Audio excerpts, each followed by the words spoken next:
பெரு காலச்சக்கரம் நரசிம்மா அவர்களின் எங்கிருந்து வந்தான் வந்தியன் பகுதி 4. அது சரி, எதற்காக என்னை ஆதித்த கரிகாலனோடு நட்பு கொள்ளச் சொல்லுகிறார்கள்? இதனால் உங்களுக்கு ஆகப்போவது என்ன? வந்தியத்தேவன் கேட்டதும் காட்டையனின் முகத்தில் சிரிப்பு மறைந்தது.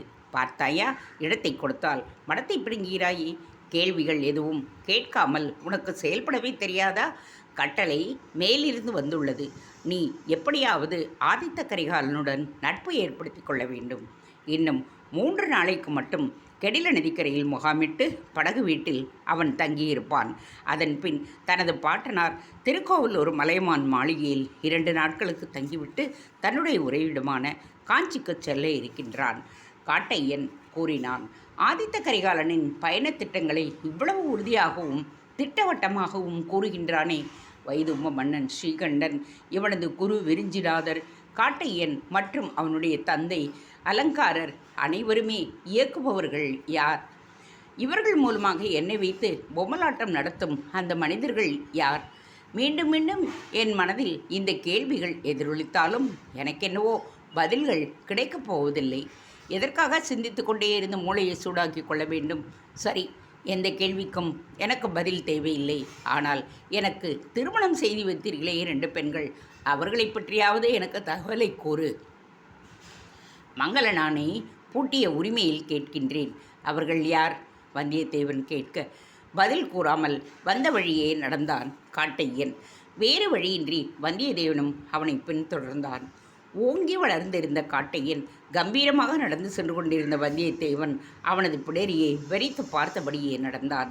என்னை பித்தனாக்கி என்னை கொண்டு ஏவி செயல்களை சாதிக்கும் உங்கள் சதித்திட்டங்களுக்கு என்றாவது ஒரு நாள் நீங்கள் பதில் கூற வேண்டும். நான் திருப்பி தாக்கும் பொழுது உங்களால் அதை தாழ முடியாது. அந்த நாளுக்காகத்தான் நான் அவளுடன் காத்திருக்கின்றேன். தனக்குள் முணுமுணுத்தான் வந்தியத்தேவன். அன்று மதியமே காட்டையன் விடைபெற்று கொண்டு செல்ல வாளை வடமகாதேவி ஆலயத்தில் தொழுதுவிட்டு அந்த வாயிலில் அமர்ந்து கொண்டிருந்தான். கெடிலத்தில் முகாமிட்டிருந்த ஆதித்த கரிகாலனுடன் எப்படி நட்பை உருவாக்கி கொள்வது என்று யோசித்து கொண்டிருந்த வேளையில் யாரோ இருவர் வடமகாதேவியை தொழுந்து குதிரைகளில் ஆலயத்திற்கு வந்து சேர்ந்தனர். வடமாதேவிக்கு படைப்பதற்கு நெல், கேழ்வரகு, வெல்லம், கனிவகைகள் என்று திரவியங்களையும் கொண்டு வந்திருந்தனர். அவர்களை கவனிப்பதில் அலங்காரர் மும்முரமாக இருந்தார். திடீரென்று அலங்காரர் வந்தியத்தேவனை தேடி வந்தார். வந்திருப்பவர்கள் என் உறவினர்கள். என் உறவினர் ஒருவருக்கு உடல்நலம் சரியில்லையாம். என்னை காண வேண்டும் என்று துடிக்கின்றாராம். நான் அவர்களுடன் அருங்குணம் சென்றுவிட்டு நாளை காலை விடியல் ஆராதனைக்கு திரும்பி வந்து விடுகிறேன். உனக்கு கேழ்வரகு அடையும் புளிக்கொதியலும் வைத்திருக்கின்றேன். இன்றிரவு உன்னால் சமாளித்து கொள்ள முடியுமா? வனத்தில் தனியாக இருக்க அச்சப்படுவாயா?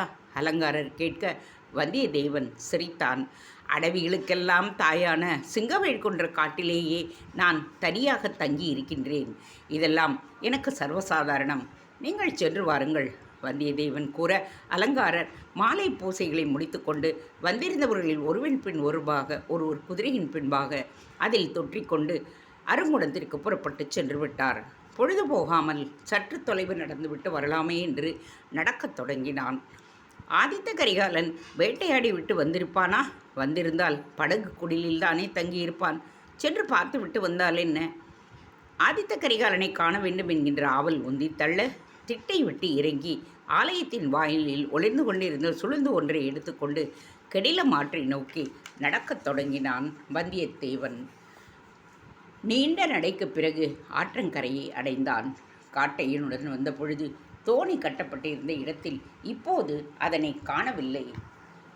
அதை பார்த்தவனுக்கு சற்று வியப்பு ஏற்பட்டது. ஆதித்த கரிகாலனின் உல்லாச படகு எதிர்கரையிலிருந்து இவன் நின்ற கரைப்பக்கமாக நின்றிருந்தது. தோணியின் குடிலின் உள்ளே தீபம் ஒன்று ஒளிர குடிலில் மெல்லிய துகிலின் வழியாக ஆதித்த கரிகாலனின் அசைவுகள் நிழலாக தெரிய ஆரம்பித்தன. வாயிலில் 2 காவலர்கள் நிற்க கரையில் 4 கூடாரங்கள் அமைக்கப்பட்டிருந்தன. அந்த கூடாரங்களில்தான் அவனது பரிவாரங்கள் தங்கி இருக்க வேண்டும். மறுநாள் காலை இந்த பக்கம் வேட்டையாடப் போகிறார்கள் போலும். ஒருவேளை வேட்டையாடியபடி வனமகாதேவி ஆலயத்தின் பக்கமாக வந்தால் ஆதித்த கரிகாலன் தேவியை தரிசனம் செய்ய வைத்து அப்படியே அவனுடைய நட்பை பெற்றுவிட வேண்டியதுதான் வந்தியத்தேவன் நினைத்து கொண்டான். பிறகு மீண்டும் குடலை பார்க்க படகினுடைய யாழ் மீட்டும் ஒலி ஒன்று கேட்டது. நிழலின் அசைவுகளை வைத்து யாழ் மீட்டுவது ஆதித்த கரிகாலன்தான் என்பதை யூகித்தான் வந்தியத்தேவன். ஆதித்த கரிகாலனுக்கு யாழ் மீட்டத் தெரியுமா என்ன? காரணமில்லாமல் அவனுக்குள் உற்சாகம் கிளம்பியது. நாளை காலை ஆதித்த கரிகாலன் யாழேந்தி வனமகாதேவி ஆலயத்துக்கு வந்தால் ஆலயத்தில் உள்ள யாழை அவன் எதிராக மீட்டி அவனது நட்பையும் அன்பையும் பெற்றுவிடலாமே. ஆதித்த கரிகாலனின் நட்பை எளிதாக பெற்றுவிடலாம் என்கின்ற நம்பிக்கையில் மீண்டும் ஆலயத்தை நோக்கி சென்றான். அலங்காரரின் குடிலுக்கு சென்று கேழ்வரடி உண்டுவிட்டு மீண்டும் ஆலயத்தின் வாயில் வந்து அமர்ந்து கொண்டான். நாளை ஆதித்த கரிகாலன் வேட்டையாடும் பொழுது அவனை உனது ஆலயத்தின் பக்கமாக வரவழைத்து விடு. வனமகாதேவியிடம் இறைஞ்சிவிட்டு கண்களை மூடி அப்படியே சுவரில் சாய்ந்தபடியே அமர்ந்திருந்தான். யோசனையுடனே அமர்ந்தவுடனே அப்படியே உறங்கியும் போனான். உறங்கிக் கொண்டே இருந்தவனுக்கு எப்படித்தான் உறக்கம் விழித்ததோ, ஏதோ சரியில்லை என்று உள்ளுணர்வுதான் எச்சரித்ததோ. ஆலயத்தின் வாயிலில் ஒளிர்ந்து கொண்டிருந்த தீபம் பனிக்காற்றில் அணைந்து விட்டிருந்தது. வெளியே கப்பியிருந்த இருளை காணும் பொழுது நடுநிசி தொடங்கி விட்டிருந்தது என்பது புரிந்தது. யோசித்தபடியே தான் உறங்கிவிட்டோம் என்பதை புரிந்து கொண்டான் வந்தியத்தேவன். ஆலயத்தின் உள்ளே தேவியின் சன்னதி வாசலில் தீப்பந்தம் இன்னும் எரிந்து கொண்டிருந்தது. அதன் ஒளி வெளியே தெரிய காரிருளை வெறுத்தபடியே திட்டில் அமர்ந்திருந்தான் வந்தியத்தேவன். திடீரென்று இருளின் ஊடே ஒரு அசைவை பார்த்தான். யாரோ ஆலயத்தை நோக்கி நிதானமாக நடந்து வருகிறார்கள். வந்தியத்தேவன் மாவீரன்தான். துணிவும் வீரமும் பால்யத்திலிருந்தே கர்ணனின் கவச குண்டலங்களைப் போல் அவனுடன் எப்போதும் இருப்பவை. யாரோ ஆலயத்தை நோக்கி வருவதை உணர்ந்து கொண்ட வந்தியத்தேவன் திட்டை விட்டு இறங்கி ஆலயத்திற்குள்ளே பிரவேசித்தான். தேவியின் சந்நிதியின் வாயிலில் தீப்பந்தம் கொழுந்துவிட்டு எரிந்து கொண்டிருந்தது. விரைந்து சென்று அதை உருவிக்கொண்டவன் மீண்டும் ஆலயத்தின் வாயிலில் சென்று நின்றான். ஆலயத்தின் முன்பாக தேவியின் சந்நிதியை நோக்கியபடி ஒரு அன்னப்பட்சியின் சிலை தெரிந்தது. அதன் பின்பு தொடங்கி தொலைவில் தெரிந்த ஆலமரம் வரையில் சற்று விஸ்தாரமான இடம் இருந்தது. புரட்டாசி மூலத்தின் பொழுது அங்கேதான் பந்தலமைத்து ஆலய திருவிழாவை நடத்துவார்களாம். அன்னப்பட்சியின் பின்பாக இருந்த அந்த விஸ்தாரமான இடத்தில்தான் ஒரு உருவம் ஆலயத்தை நோக்கி மெதுவாக நடந்து வந்து கொண்டிருந்தது. யாரெங்கே? அதட்டலுடன் கேட்கப்படியே வெளியே வந்தான் வந்தியத்தேவன். பதில் தராமல் அந்த உருவம் தொடர்ந்து ஆலயத்தின் அருகே வந்து நின்றது. பார்த்த மாத்திரத்தில் வந்தியத்தேவன் யூகித்து விட்டான் வந்திருப்பது சோழத்து பட்டை இளவரசர் ஆதித்த கரிகாலன் என்பதை. காலையில் இளவரசன் ஆலயத்தின் பக்கமாக அழைத்து வா என்று மரகதனிடம் கேட்டது. அவன் வேண்டிக் கொண்டது இப்பொழுதே அவளை அழைத்து வந்து விட்டாளே, ஒருவேளை உறக்கம் வராமல் உலவு வந்திருக்கக்கூடும். பரபரப்புடன் திட்டிலிருந்து இறங்கி நின்றான் வந்தியத்தேவன். வரவேண்டும் இளவரசே. வந்தியத்தேவன் தலைவணங்கி பணிய ஆதித்த கரிகாலனிடமிருந்து எந்த பதிலும் வரவில்லை. அவனது கண்கள் இரண்டும் அகன்று விரிந்தன. ஆனால் முகத்தில் எந்த உணர்ச்சியும் பிரதிபலிக்கவில்லை. ஆதித்த கரிகாலனிடமிருந்து வெள்ளியதாக குரட்டை ஒலி கேட்டது. இளவரசன் ஆதித்த கரிகாலன் உறங்கிக் கொண்டிருக்கிறான் என்பதை உணர்ந்து திடுக்கிட்டு விட்டு போய்விட்டான் வந்தியத்தேவன். என்ன செய்வது? இளவரசரை எழுப்பி மீண்டும் பத்திரமாக அவரது தோணிக்கு அனுப்புவதா, இல்லை விரைந்து சென்று அவரது காவலர்களை அழைத்து வருவதா? என்ன செய்யலாம் என்று அவன் யோசித்து கொண்டிருந்த வேளையில்தான் அந்த உருமல் சத்தத்தை கேட்டான் வந்தியத்தேவன். ஆலயத்தின் முன்பாக வந்து நின்ற ஆதித்த கரிகாலனின் கண்கள் திறந்து கொண்டிருந்தாலும் அவனிடமிருந்து எழுந்த குரட்டை ஒலி அவன் உறங்குவதை உணர்த்த வந்தியத்தேவன் திகைத்து விட்டான். அடுத்ததாக என்ன செய்வது என்று அவன் யோசித்து கொண்டிருக்கும் வேளையில்தான் உருமல் சத்தம் ஒன்று கேட்க திரும்பி பார்த்தான். ஒரு சிறுத்தை ஆலயத்தின் பக்கத்தில் இருந்த காட்டுப்பாதையின் வழியாக வந்து நின்றிருந்தது. தீப்பந்தத்தின் ஒளியில் இரு வைரக்கற்களாக மின்னிய அதனுடைய கண்கள் ஆதித்த கரிகாலனின் கழுத்தையே வெறித்து பார்த்து கொண்டிருக்கின. அவன் மீது பாய்வதற்கு அது தயாராகி கொண்டிருந்தது. உறக்கத்தில் உலாவும் பழக்கம் உள்ள ஆதித்த கரிகாலன் பெரிய ஆபத்தை எதிர்நோக்கி கொண்டிருந்தான் என்பது புரிந்து கலங்கி நின்றான் வந்தியத்தேவன். இளவரசனை காப்பாற்ற வேண்டும். அதே வேளையில் அவனது உறக்கமும் கலைந்துவிடக்கூடாது. உறக்கத்தில் நடப்பவர்கள் திடீரென்று விழித்து கொண்டால் அது அவர்களுக்கு பெரும் அதிர்ச்சியை விளைவிக்கும் என்று அவன் அறிந்திருக்கின்றான். இவனது உடைவாளையோ அலங்காரரின் குடிலில் பத்திரப்படுத்தி வைத்திருந்தான். குடிலுக்குச் சென்று இவன் வாளை எடுத்து வரும் வரையில் சிறுத்தை காத்திருக்குமா என்ன? நல்ல வேளையாக கையில் கொழுந்துவிட்டு எரிந்து கொண்டிருந்த தீப்பந்தத்தை வைத்து கொண்டிருக்கின்றான். தீப்பந்தத்தை ஏந்தியபடியே ஆதித்த கரிகாலனை குறிப்பார்த்து நின்ற சிறுத்தையின் முன்பாக சென்று நின்றான் வந்தியத்தேவன். இந்த திடீர் குறுக்கீட்டை விரும்பாத சிறுத்தை சற்று உரத்த குரலில் உருமி அவனை அச்சுறுத்த நினைத்தது. சோழ புலியான ஆதித்த கரிகாலனுக்கு சிறுத்தையான எனக்கும் இடையில் நீ யார் என்பது போல் வெறித்து 4-5 முறை உரும சரியாக ஆதித்த கரிகாலனிடமிருந்து அசைவு. கண்களை மூடிக்கொண்டு வருபவர்கள் கண்களை அசைத்தால் அவர்கள் கண் திறக்கப் போகிறார்கள் என்று பொருள். கண்களை திறந்து உறக்கத்தில் நடைபோடுபவர்கள் தங்கள் கண்களை மூடினால் அவர்கள் கண் விழிக்கப் போகிறார்கள் என்பது பொருள். ஆதித்த கரிகாலனின் முகத்தில் புருவங்கள் நெளிந்து உதடுகள் அசைந்தன. அவனுடைய கண்கள் தாமாக மூடின. பிறகு அவன் கண்களை திறந்த பொழுது அவற்றில் உறக்கத்திரை இல்லை. ஆனால் எதிரே ஒரு சிறுத்தை நிற்பதையும் ஒரு கட்டுமஸ்தான வாலிபன் அதை முன்னேற விடாதபடி தனது கையில் இருந்த தீப்பந்தத்தை சுழற்றுவது போன்று அசைப்பதையும் கண்டு அதிர்ந்து நின்றான். நான் எப்படி இங்கே வந்தேன்? இங்கே என்ன நடக்கிறது? ஆதித்த கரிகாலன் கூவினான். தன் பின்பாக திரும்பி நோக்காமல் சிறுத்தையின் கண்களையே உறுத்து பார்த்து கொண்டிருந்த வந்தியத்தேவன் தன் இடது கையை பின்புறமாக காட்டி ஆதித்த கரிகாலனை அமைதியாக இருக்கும்படி சமிக்கை காட்டினான். பின் தன் காலால் காய்ந்திருந்த சருகுகளை ஒன்று சேர்த்து குவிக்க ஆரம்பித்தான். காய்ந்த சருகுகளை தீ வைத்து எரிக்கத் தொடங்கினான். சிறுத்தை பயந்து கொண்டு பின்வாங்கிவிடும் என்ற யூகத்தில் அவன் அப்படி செய்த சருகு மற்றும் மரச்சுள்ளிகளை காலால் குவித்து கொண்டிருக்க சிறுத்தை வந்தியத்தேவனை கண்களாலேயே வெறித்து கொண்டிருந்தது. நீ முந்துகிறாயா அல்லது நான் முந்திக் கொள்ளட்டுமா என்று கேட்பது போல் சிறுத்தையும் வந்தியத்தேவனும் வெறுத்து பார்த்து கொண்டிருக்க சட்டென்று தீப்பந்தத்தை தாழ்த்தி காய்ந்த சிறகுகளின் மீது வைத்து அவற்றை எரிக்க அதை எதிர்பார்த்தது போல சிறுத்தை அவன் மீது பாய்ந்தது. அவன் கையில் இருந்த தீப்பந்தம் விழுந்து சருகுகள் இப்பொழுது நன்றாக தீப்பற்றி கொள்ள வந்தியத்தேவனும் சிறுத்தையும் கட்டி புரண்டார்கள். ஆதித்த கரிகாலன் தீப்பந்தத்தை கையில் எடுத்துக்கொண்டு சிறுத்தையை நோக்கி இப்படியும் அப்படியும் ஆட்ட சிறுத்தையும் விட்டு கொடுக்காமல் போராடியது. திடீரென்று சிறுத்தையிடமிருந்து ஓலமாக புறப்பட்டது ஒரு உருமல். வந்தியத்தேவனின் குரல் வலையை குறிவைத்து கவும் முயற்சியிலே இருந்த சிறுத்தை தன் கழுத்தை ஒரு அம்பு குறிப்பார்ப்பதை கவனிக்கவில்லை. விரென்று பறைந்து வந்த அம்பு சிறுத்தையின் கழுத்தில் ஆழமாக தைத்து துடிதுடித்தபடியே கதறியவாறு உயிரை விட்டது அந்த சிறுத்தை. மண்ணில் புரண்டு கொண்டிருந்த வந்தியத்தேவனும் திகைப்புடன் திரும்பி பார்த்தான். சிறுத்தையுடன் போராடியதால் மேல்மூச்சு கீழ்மூச்சுக்கு அவனது சுவாசம் போராடி கொண்டிருந்தது. ஆதித்த கரிகாலனுடன் வியப்புடன் திரும்பி பார்த்தான். சிறுத்தையின் இறந்த உடலை வெறித்தபடியே ஒரு கையில் வில்லுடனும் மற்றொரு கையில் மீண்டும் ஏவுவதற்கு தயாராக மற்றொரு அம்புடனும் நின்று கொண்டிருந்தான் பார்த்திபேந்திரன். திருமணைப்பாடி மற்றும் காஞ்சி மண்டலங்களை குந்தலர்கள் கைப்பற்ற அவர்களை விரட்ட ஒன்றிணைந்த ஆதித்த கரிகாலனும் பார்த்திபேந்திரனும் நெருங்கிய நண்பர்களாக ஆகிவிட்டு இருந்தனர். வண்ணருட்டி காடுகளில் வேட்டையாட ஆதித்த கரிகாலனுடன் பார்த்திபேந்திரனும் வந்திருந்தான். தனது கூடாரத்தை தங்கியிருந்த அவன் படகு குடிலில் ஆதித்த கரிகாலன் இல்லாததைக் கண்டு திகைத்து அவனை தேடி வந்திருந்தான்.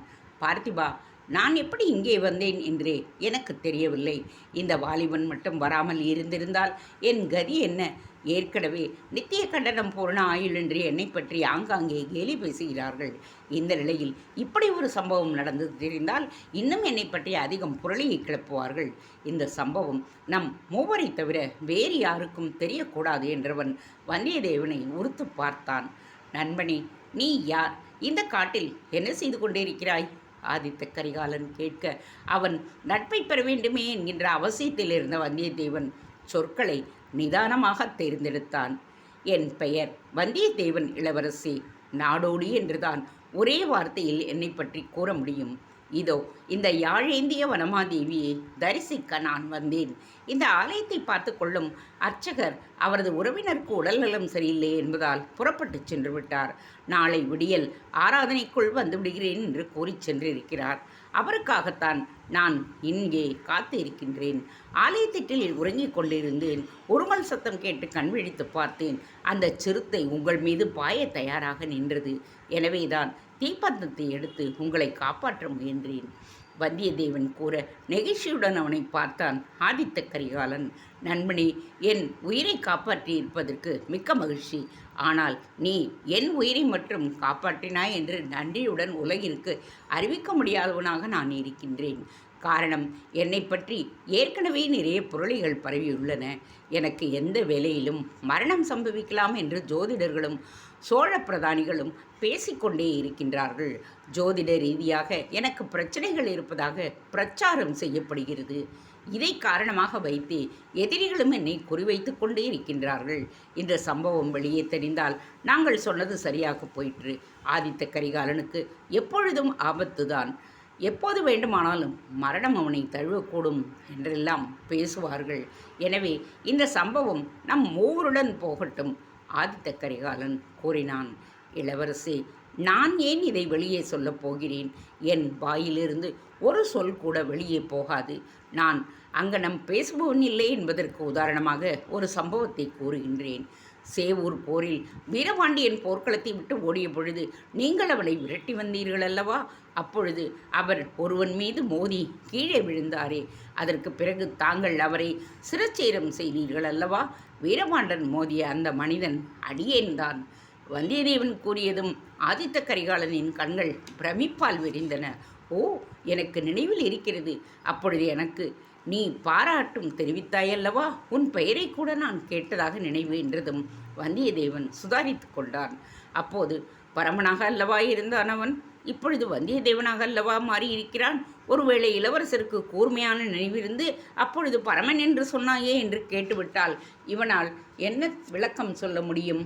சேவூர் போர் நிகழ்ந்து 6 வருடங்கள் ஆகிவிட்டாலும் சிலருக்கும் யானையைப் போல் நினைவாற்றல் இருக்கக்கூடும் அல்லவா? சட்டென்று உரையாடலை திசை மாற்றினான் வந்தியத்தேவன். இளவரசரை காப்பாற்றும் வாய்ப்பு கிடைத்ததற்காக வனமகாதேவிக்குத்தான் நான் நன்றி கூற வேண்டும் என்றான் வந்தியத்தேவன். அன்று வீரபாண்டியனை ஓடாமல் தடுத்து அவன் தலையை சீவுவேன் என்கின்ற என் சபதத்தை நிறைவேறச் செய்து எனக்கு பெரும் புகழை ஏற்படுவதற்கு காரணமாக இருந்தாய்.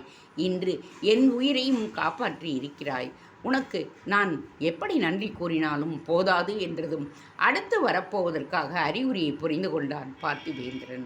ஆதித்த கரிகாலா, புறப்படு, தோணிக்கு போகலாம் என்றான். குசேலன் கொண்டு வந்த அவளை கண்ணன் அள்ளி உண்பதற்குள் 3வது பிடியை தடுத்த ருக்மணியாக இடைமறித்தான் பார்த்திபேந்திரன். நடு காட்டில் நடு நிசியில் சந்தித்த ஒருவனுடன் ஆதித்த கரிகாலன் நெருக்கமாக பேசுவதை அவன் விரும்பவில்லை. உயிரை காத்தான் என்பது ஒருபுறம் இருக்க, அவன் யார் என்பதே தெரியாமல் சேர்த்து கொள்வது ஆபத்தில்தானே முடியும். உயிரை கொடுத்து காப்பாற்றுபவர்கள்தான் பிறகு உயிரை வாங்குவதாக முதலையை போட்டு வட்டியுடன் அசலை எடுப்பதற்கு கொலையாளிகளின் வியாபாரம் என்பது போல் ஆகிவிடும். உயிரை காப்பாற்றினான் என்பதற்காக அவனுக்கு ஆலயமா கட்ட முடியும்? ஒரு முத்து மாலையை கழட்டி கொடுத்துவிட்டு நடையை கட்ட வேண்டியதுதானே. இரு பார்த்திபா, தோணிக்கு சென்று உறங்கத்தானே போகிறேன். இவருடன் சற்று அளவலாவி விட்டு போவோம், ஆதித்த கரிகாலன் கூறினான். உறங்கிக் கொண்டிருந்தவன் இங்கு வந்திருக்கிறாய் மனதிற்குள் கூறிக்கொண்டான் பார்த்திபேந்திர பல்லவன்.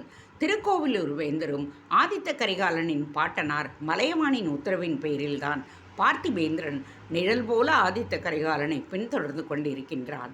குறிப்பாக வேட்டைக்கு போகும் காலங்களில் ஆதித்த கரிகாலனை கண்கொத்தி பாம்பை போன்று அவன் மீது ஒரு கண்ணை வைத்துக்கொள் என்று அவர் கூறியிருந்தார். வந்தியத்தேவா, நீ யார்? எங்கிருந்து வருகிறாய்? ஆதித்த கரிகாலன் கேட்டான். என்னை பற்றி கூறுவதற்கு ஒன்றுமே இல்லை இளவரசே.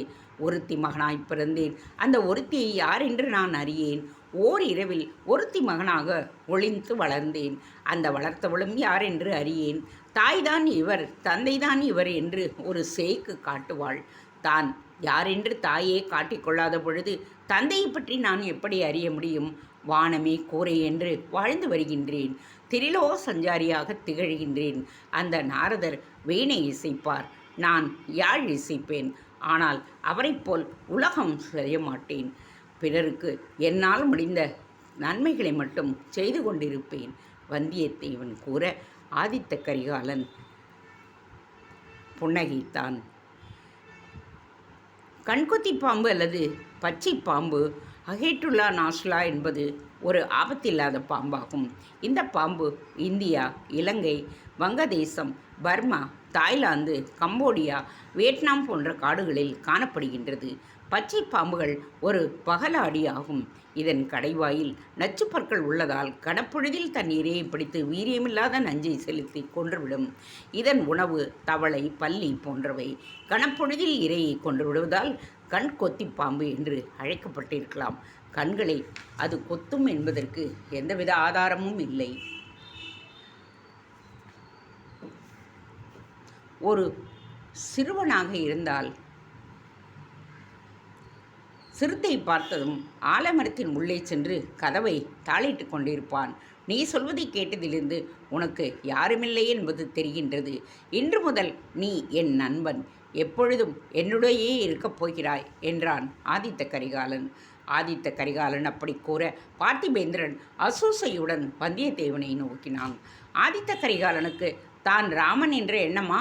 காட்டில் சந்திப்பவர்களையெல்லாம் இன்று முதல் நாம் அறுவரானோம் என்று நண்பர்களின் எண்ணிக்கையை ஏற்றிக்கொண்டே போவதற்கு அவளது சிரசின் மீது மரணம் என்று ஊசலாடி கொண்டிருப்பதை உணர்ந்தும் இப்படி புதியவர்களை தன்னை நெருங்க விடுகின்றானே. ஆதித்த கரிகாலா, விடிந்த பிறகு ஆலயத்திற்கு வரும் வழியில் அவருடன் பேசிக்கொள்ளலாம். இப்பொழுது படிப்பழிவு அதிகமாகிவிட்டது. உனக்கு ஏற்கனவே ஜலதோஷமும் பிடித்துள்ளது. அக்கறையுடன் பார்த்திபேந்திரன் பேச தலையசைத்தான் ஆதித்த கரிகாலன். பார்த்திபன் சொல்வது சரியே. நாளை வேட்டை தொடங்குவதற்கு முன் ஆலயத்திற்கு வந்து வனமகாதேவியை தரிசனம் செய்துவிட்டு பிறகு உன்னையும் கையோடு அழைத்து போகிறேன். ஆதித்த கரிகாலன் கூற வந்தியத்தேவன் பணிந்து தலையசைத்தான். தான் நினைத்த காரியம் இவ்வளவு விரைவாகவும் சுலபமாகவும் ஈடேறும் என்று அவன் நினைத்தும் பார்க்கவில்லை. மீண்டும் தோணியை நோக்கி நடக்கும்போது பார்த்திபேந்திர பல்லவன் ஆதித்தனை கடிந்து கொண்டான். நீ மிகவும் அவசரப்படுகின்றாய் ஆதித்யா. யார் என்ன என்று விசாரிக்காமல் உன் நட்பு கருத்தை உடனே நீட்டு விடுகிறாய். அந்த வாலிபன் யார் என்று அவன் எங்கிருந்து வந்தான் என்பதும் தெரியவில்லை. தன்னை பற்றி அவனுக்கே தெரியாத நிலையில் அதற்குள் அவனை நட்பு வட்டத்துக்குள் சேர்த்து கொள்ள வேண்டுமா? தீர விசாரிக்க மாட்டாயா? காட்டில் ஒருவன் திடீரென்று தென்படுகின்றான். ஒருவேளை சதிகாரர்களில் ஒருவராக அவன் இருக்கலாம் அல்லவா? பார்த்திபேந்திரன் கூறியதும் ஆதித்த கரிகாலன் சிரித்தான். சதிகாரர்களில் ஒருவனாக இருந்தால் எதற்கு என்னை சிறுத்தை இருந்து காப்பாற்றப் போகின்றான்? அலட்சியத்துடன் கூறினான் ஆதித்த கரிகாலன். அப்படி சொல்லாதே. என் தந்தை தர்மவர்ம பல்லவர் ஒரு கதை சொல்லுவார். ஒரு முனிவர் தன் குடிலின் திண்ணையில் அமர்ந்து தியானம் செய்து கொண்டிருக்க அலறல் கேட்டு கண் விழித்திருந்தாராம். ஒரு மனிதன் புலி ஒன்று துரத்தி கொண்டு ஓடி வந்ததாம். புலி அவன் மீது பாயும் தருணத்தில் எங்கிருந்தோ வந்த ஒருவன் பாய்ந்து வந்து தன் கையில் இருந்த வாளால் புலியை தாக்கி கொன்றானாம். இதை கண்ட முனிவர் அந்த மனிதனை காப்பாற்றிய வீரனை பாராட்ட அந்த வீரனோ சட்டென்று தன் வாளை உருவி அந்த மனிதனின் தலையை வெட்டிவிட்டான். என்னப்பா, புலியிடமிருந்து அவனை காப்பாற்றி விட்டு நீயே அவனை கொன்று விட்டாயே என்று முனிவர் கேட்டதற்கு அவன் என் எதிரி. அதற்குள் அந்த புலி அவனை கொன்றுவிடப் போகிறது என்று அவனை காப்பாற்றிவிட்டு பிறகு என் சபதத்தை நிறைவேற்றினேன் என்றானாம். அதுபோல இன்று காப்பாற்றுபவர்கள் எல்லாம் ஏதோ ஒரு காரண காரியத்துடன் தோழ அதனை செய்திருக்கலாம் அல்லவா? பார்த்திபேந்திரன் கூறினான். நீயும் பல்லவன்தானே? எனது எள்ளுப்பாட்டன் ஆதித்த சோழன் உங்கள் அபராஜித பல்லவரை கொன்றுதானே காஞ்சியை கைப்பற்றினார்.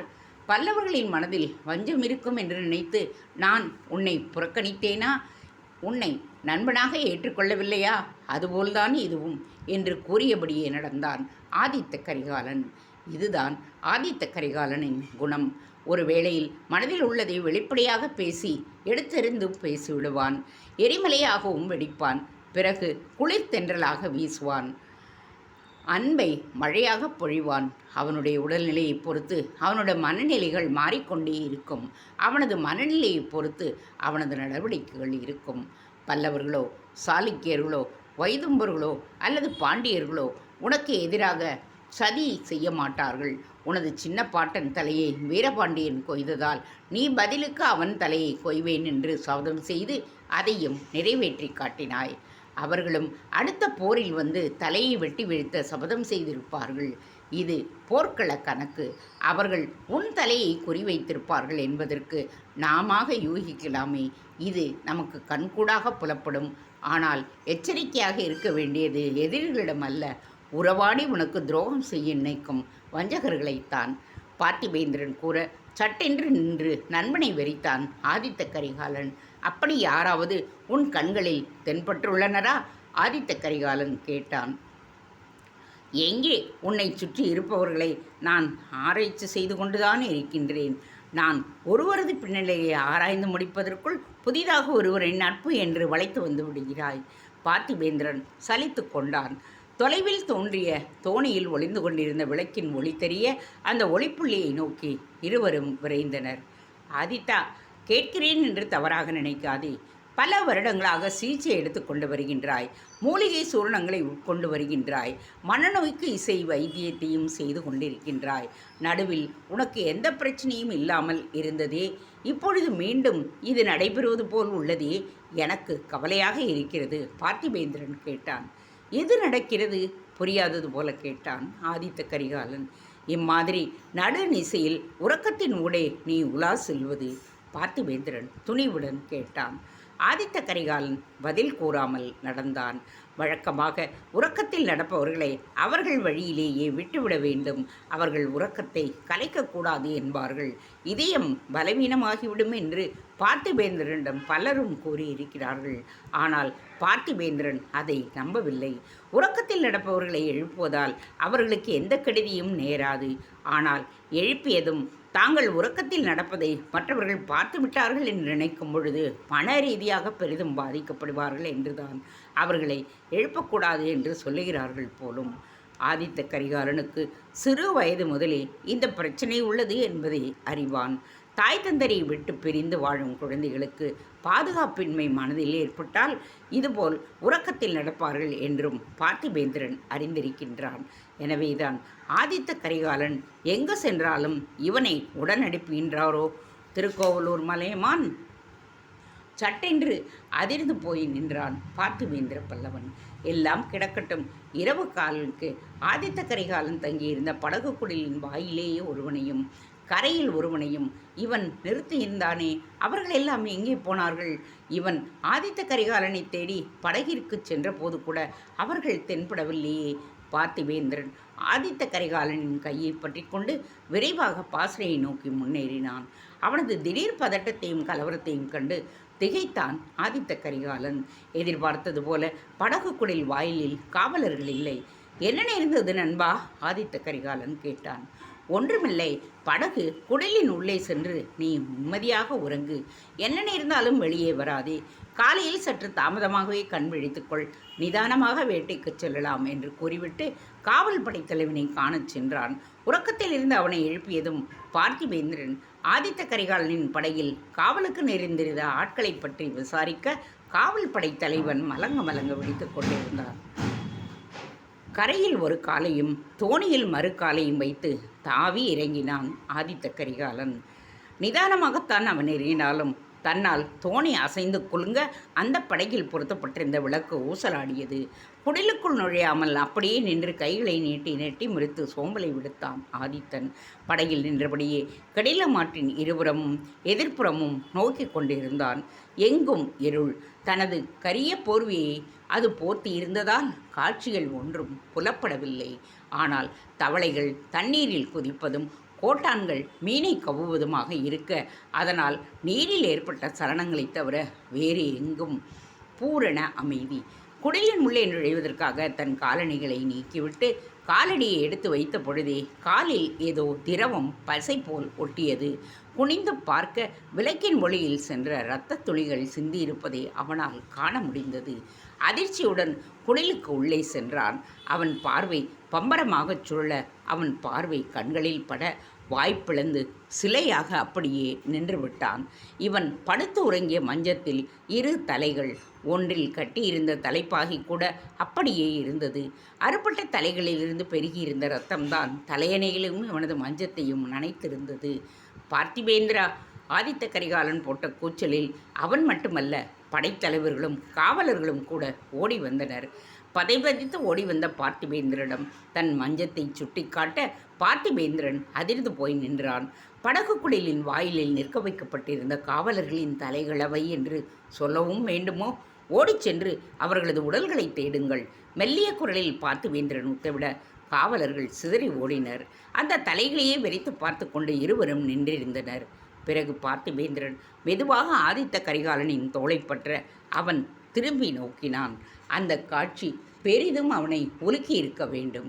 அந்த குளிர்காற்றிலும் அவன் முகத்தில் வேர்வை முத்துக்கள் அரும்பியிருந்தன. நீ சயனிக்கும் மஞ்சத்தில் தலைகள் இருக்கிறது.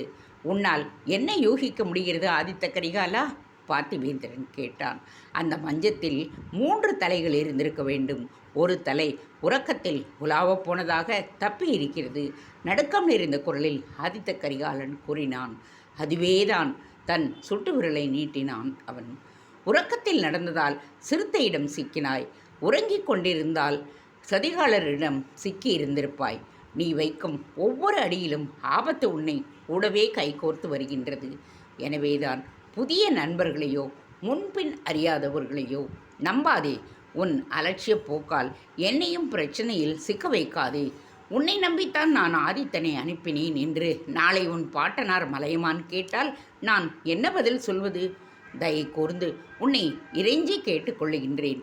பாதுகாப்பு விஷயத்தில் மட்டும் நீ எனக்கு உதவி செய். மற்றபடி உன் விருப்பு வெறுப்புகளில் நான் தலையிட மாட்டேன். உண்மையான அக்கறையுடன் அவன் கூறினான். ஆதித்த கரிகாலன் அவனது கையை பற்றி கொண்டான். ஆதித்த கரிகாலனின் தேகம் நடுங்குவதை பார்த்திபேந்திரனால் உணர முடிந்தது. வந்தியத்தேவன் மீண்டும் ஆலய திண்ணையில் வந்து அமர்ந்து கொண்டான். நடந்த நிகழ்வுகளை அவனால் நம்ப இயலவில்லை. ஆதித்த கரிகாலனுடன் நட்பு ஏற்படுத்திக் கொள் என்று ஓலையில் கட்டளை வந்தவுடன் அது எப்படி சாத்தியம் என்று நினைத்திருந்தான்.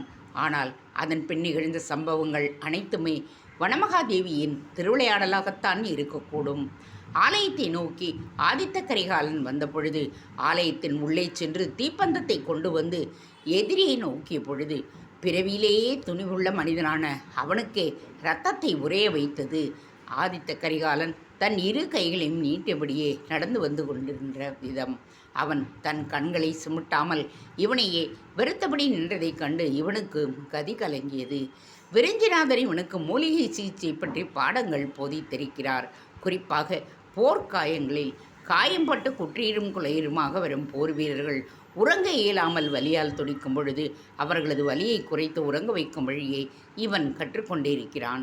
நித்திரை சாஸ்திரம் என்று அந்த கலைக்கு பெயர். விருஞ்சிநாதரிடம் பயின்ற மாணவர்களில் ஆலவாயன் என்கின்ற சீடனுக்கு உறக்கத்தில் நடக்கும் வழக்கம் இருந்தது. ஆலவாயன் நடுநிசையில் எழுந்து வெளியே சென்று சுள்ளிகளை பொறுக்குவான். அவனுக்கு சிகிச்சை அளிக்கும் பொழுது உறக்கத்தின் பல்வேறு நிலைகளை பற்றி விளக்கியிருந்தார் விருஞ்சிநாதர். பொதுவாகவே மனிதன் உறங்கத் தொடங்கியவுடன் உடனே ஆழமான உறக்கத்திற்கு செல்வதில்லை. அவன் உறங்கத் தொடங்கியவுடன் 1 நாழிகைக்கு பிறகே, 1 நாழிகை என்பது 24 நிமிடங்கள், ஆழமான உறக்க நிலையை அப்போதுதான் அடைகின்றான். அடுத்த 1 நாழிகையில் மீண்டும் ஆழ்நிலையிலிருந்து மேலோட்டமான உறக்க நிலைக்கு வருகின்றான். மீண்டும் அடுத்த 1 நாழிகையில் ஒரு 3வது நிலைக்கு செல்லுகின்றான். அதற்கு துரித கண்ணுறக்க நிலை என்று பெயர். இந்த நிலையில் ஒரு மனிதன் உறங்கிக் கொண்டிருந்தாலும் அவன் கண்களை சுமட்டுவான். சிலர் கண்களை திறந்து கொண்டே உறங்குவார்கள். இந்த நிலையில்தான் கனவுகள் தோன்றும். திடீரென்று அந்த கண்ணுறக்க நிலையிலிருந்து மீண்டும் 1 நாழியாவது ஆழ்ந்த உறக்க நிலைக்கு போவார்கள். அடுத்து மேலோட்ட நிலை, மீண்டும் கண்ணுறக்க நிலை என்று இந்த உறக்கத்தின் சுழற்சி தொடர்ந்து கொண்டே இருக்கும். காலையில் கண்ணுறக்க நிலை நீடிக்கும். அப்பொழுது கண் விழித்தால் காணும் கனவுகள் நினைவில் பசுமையாக இருக்கும்.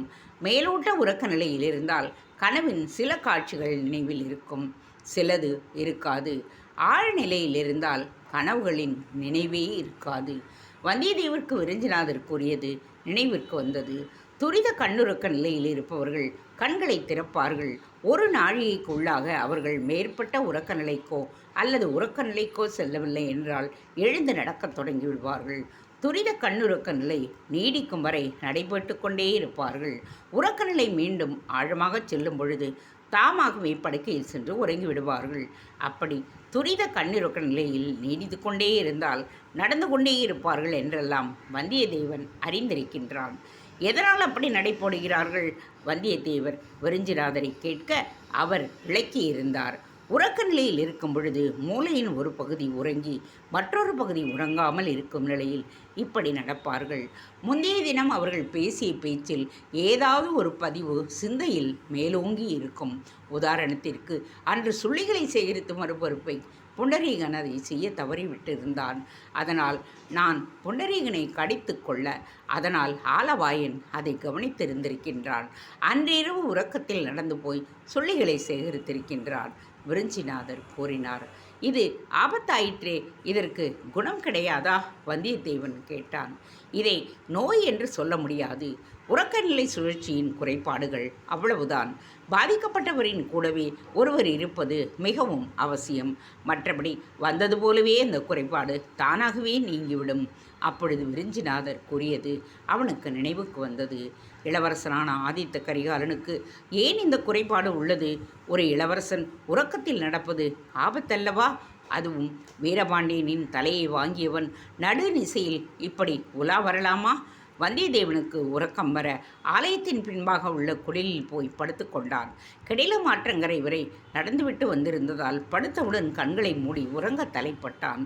அவனை யாரோ மலையின் உயரத்திலிருந்து தூக்கி போட்டது போல் உடல் குலுங்க, தாங்கள் ஓய்வு எடுக்க தூங்கிவிட்டோம் என்று அவனது நரம்பு மண்டலங்கள் அறிவித்தன. கண்களை மூடிக்கொண்டிருந்த வந்தியத்தேவன் ஆழமான உறக்க நிலைக்கு சென்றான். ஒரு நாழிகைக்கு பிறகு அவன் மேலோட்ட உறக்க நிலைக்கு வந்த பிறகு துரித கண்ணிறக்க நிலையில் நிலவிக் கொண்டிருந்தான். வந்தியத்தேவன் சரியாக அவனது கண்ணிமைகள் துடித்து கொண்டிருந்த வேளையில்தான் வெளியே அந்த அரவம் கேட்டது. சற்றென்று அவன் கண்கள் திறந்தன. செவிகளும் அந்த அரவத்தை உள்வாங்கி அவனது சிந்தனையை எச்சரித்தது. சற்றென்று துரித கண்ணுலக்க நிலையிலிருந்து மேலோட்ட உறக்க நிலைக்கு வந்த வேளையில் வெளியே குதிரைகளின் குளம்படி சத்தம் கேட்டது. பரபரப்புடன் எழுந்து குடிலை விட்டு வெளியேறி ஆலயத்தின் பக்கமாகச் சென்றான். அரங்குணத்திற்கு சென்றிருந்த அர்ச்சகரும் அவருடைய உறவினரும் வந்திருந்தனர். வந்தியத்தேவன் அவர்களை நோக்கிச் செல்ல அவர்கள் அவனை வியப்புடன் நோக்கினர். உறங்கச் செல்லவில்லையா வந்தியத்தேவா? அலங்காரர் கேட்டார். இல்லை சுவாமி, சிறுத்தை ஒன்று ஆலயத்திற்கு வந்து அச்சுறுத்தியது என்றவன் அடுத்து இளவரசர் ஆதித்த கரிகாலனை பற்றி சொல்வதற்கு எத்தனித்த பொழுதுதான் குதிரையின் மீதிருந்த அமர்ந்தவர்களின் வேட்டிகளிலும் கைகளிலும் இரத்தக்கரையை பார்த்தான். சட்டென்று சொல்ல வருவதை தொடராமல் நிறுத்திவிட்டான். அரங்குணத்திற்கு போனவர்கள் வீட்டில் விடியலில் வருகிறேன் என்று சொல்லிவிட்டு நடுநிசையிலேயே வந்து விட்டார்கள். அவர்களின் ஆடைகளில் ஏன் இரத்தக்கரை இருக்கிறது? உண்மையிலேயே அரங்குணத்திற்குத்தான் இவர்கள் சென்றார்களா? இல்லை, யாரையாவது கொன்றுவிட்டு வருகிறார்களா? ஐயையோ, இளவரசன் ஆதித்த கரிகாலன் இங்குதானே முகாமிட்டிருக்கின்றார். அவருக்கு ஏதாவது தீங்கிழித்து விட்டார்களா? ரகசியமாக செயல்பட்டு இவனை ஏக்கிக் கொண்டிருக்கும் கூட்டம் எதற்காக இவனை வனமகாதேவி ஆலயத்திற்கு அழைத்து வந்திருந்தது என்று முந்தைய தினம் முதல் மூளையை குழப்பிக் கொண்டிருந்த வந்தியத்தேவனுக்கு அன்று இரவு ஏதோ அதிபயங்கர சதி ஒன்றை அவர்கள் அரங்கேற்றி இருப்பதாக தோன்றியது. என்னை இங்கே ஆலயத்தில் தனியாக தங்க வைத்துவிட்டு அலங்காரர் அவர்கள் இருவரையும் எங்கோ அழைத்து சென்றிருக்கிறார். அருங்குணம் போவதாக கூறியதெல்லாம் என்னை ஏமாற்றுவதற்கே. வந்தியத்தேவன் உறங்காமல் விழித்திருப்பதைக் கண்டதும் அந்த குதிரை மனிதர்களுக்கு இருப்பு கொள்ளவில்லை. அலங்காரரே, நாங்கள் உத்தரவு வாங்கிக் கொள்ளுகிறோம் என்று கூறிவிட்டு வந்தியத்தேவனை திரும்பி பாராமல் அவர்கள் வந்த வழியை விரைந்தனர். நாளை விடியலில் வனமகாதேவிக்கு அபிஷேகம் செய்ய வேண்டும். எனவே நான் உறங்கச் செல்லுகிறேன் என்றபடி அலங்காரர் தன் குடிலுக்குள் முடங்கிக் கொண்டார். வந்தியத்தேவன் மட்டும் யோசித்தபடியே நின்றிருந்தான். வந்திருந்த குதிரை மனிதர்களின் ஆடைகளிலும் கைகளிலும் படிந்திருந்த இரத்தக்கரை அவன் மனதை உறுத்தியது. இளவரசர் ஆதித்த கரிகாலர் நலமாக இருக்க வேண்டுமே என்று மனம் பதைப்பதைக்க மீண்டும் ஒரு தீப்பந்தத்தை உருவிக்கொண்டு கெடிலம் நதிக்கரையில் ஆதித்த கரிகாலன் முகாமை நோக்கி ஓடினான். தேங்க்ஸ் ஃபார் வாட்சிங். Please subscribe.